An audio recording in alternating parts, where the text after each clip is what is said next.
Senate Republicans are refusing to consider bills that have passed through the Democrat-controlled House to fund some closed government agencies.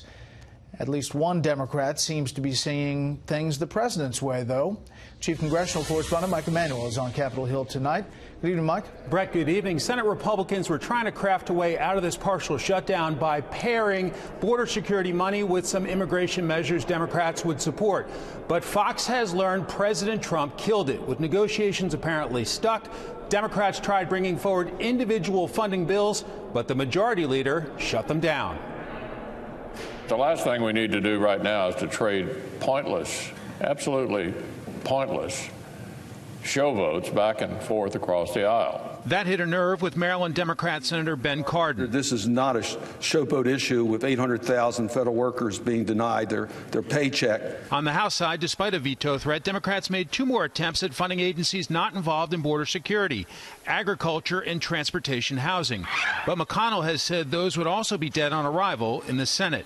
The day after President Trump's White House meeting with the top 8 congressional leaders, Speaker Nancy Pelosi said the president prefers a soap opera over serious negotiations. Not only was the president unpresidential, surprise, surprise, yesterday in his behavior. I think the meeting was a setup so he could walk out, but I'll say just that.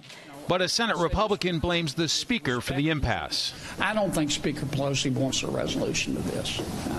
She's much too intelligent and talented and has been in too many negotiations to be behaving the way that she's behaving. Bipartisan congressional sources say President Trump personally killed an effort by Senator Lindsey Graham to craft a grand bargain. I have never been more depressed about moving forward than right now. I just don't see a pathway forward. West Virginia Republican Shelley Moore Capito says it's about to get real when constituents miss a paycheck tomorrow. We have prison guards in my area. We have federal prison guards I'm very concerned about. Obviously, a lot of people live in paycheck to paycheck. That is going to, I think, put additional pressure on everybody. A Minnesota House Democrat from a rural district says his constituents want more border security. From what I can tell, they're still hanging with the president. Today, we got 67 calls for building the wall and 5 against. So sounds to me like he's still pretty popular. Senator Graham is now out with a statement encouraging the president to use his emergency powers to fund the wall with legal challenges expected. Graham says he hopes it works. Meanwhile, just moments ago, the Senate by voice vote approved back pay for furloughed workers. Brett? Mike Emanuel live on the Hill. Mike, thanks.